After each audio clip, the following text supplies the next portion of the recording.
Okay, we're going to collect a series of theorems simple theorems about domains. Our first theorem is that every field is a domain, which is something we used in the previous example with C being a domain.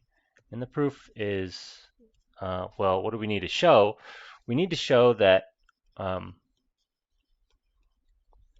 that if F is a field, then it does not have zero divisors. But F is a field,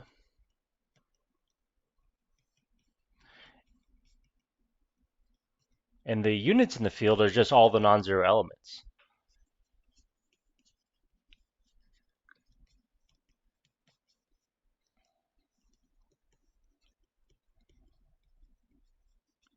We usually, we say it's F cross, and it's just F delete 0. Okay, well, we already proved that if you're a unit, then you're not a zero divisor.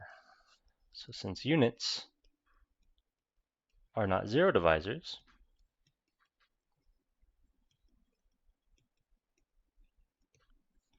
F has no zero divisors.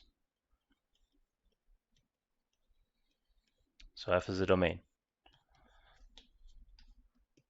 I guess I just say one thing here before I conclude.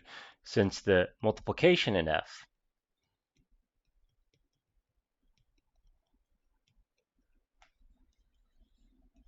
the multiplication in the field is commutative. That was one of our field axioms. F is a domain, right? So to be a domain, oh shoot, sorry, there's one more thing. Since the multiplication F is commutative and F is not the zero ring, right? Because a field has two elements, 0 and 1, and they're different. So since it's a non-zero ring with commutative multiplication and no zero divisors, F is a domain. So I was a little bit longer than I thought it was going to be. But nevertheless, all fields are domains. So now we have lots of examples of domains, any field. Let us prove a consequence of this. For m bigger than 1 in n, Z mod m is a field if and only if Z mod m is a domain.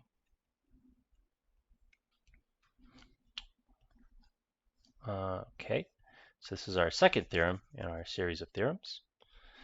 And we just proved actually the forward direction here. So proof. Our forward direction is, well, all fields are domains by the previous theorem. And then for the backwards direction, we need to show that Z mod m has no zero divisors. However, we have already looked at this example, I believe. Let me just check my notes. I thought we did already look at this example. Well, I'm going to state a theorem here, and then you'll investigate this or state a result that you'll investigate in class. So if Z mod m is a domain, well, let's put it this way here. The zero divisors in Z mod m are precisely the A bars such that the GCD of a representative of A bar and M is bigger than 1. Oops. So in particular, there are zero divisors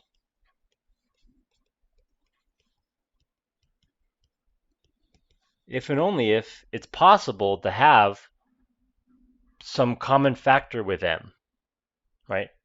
You'll have an element that has a GCD bigger than 1 if there's some element that has a common factor with M. Non-zero. This is a non-zero A. And so there are zero divisors if and only if M has some factors.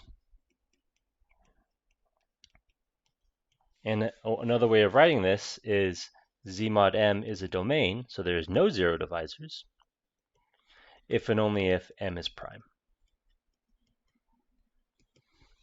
So, since it's a domain, M is prime, in this case, Z mod M is a field, because we have seen already that Z mod M is a field if and only if the modulus is prime. Okay, and that's the backward direction. So the notion of domain and field, they say exactly the same thing for Z mod M, and that's okay. All right, last quick theorem here, this one will be honestly quick, is subrings of domains are domains. Oh, I'm noticing an error here in the textbook, sorry. Non-zero subrings of domains are domains.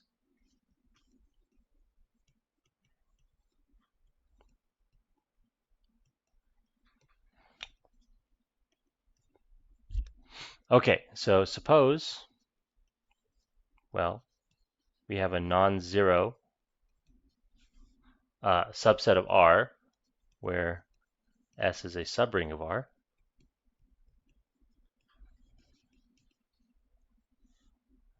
And R is a domain.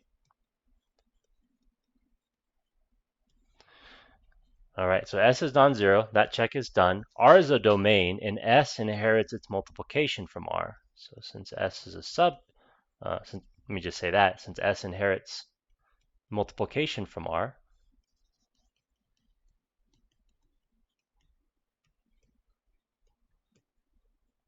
S is also a commutative ring. The order doesn't matter. Suppose there exists AB in S with AB is 0. Well, this is a zero product. Well, this is also, let me put it this way, this is also a product. This is also a product in R, because we just multiply like we do in R, and the product happens to land in S. But R is a domain, so either A is 0 or B is 0. So if we have a product in S that's 0, well, one of the terms must be 0. So therefore S is a domain as well. Okay, so there's 3 quick theorems on domains.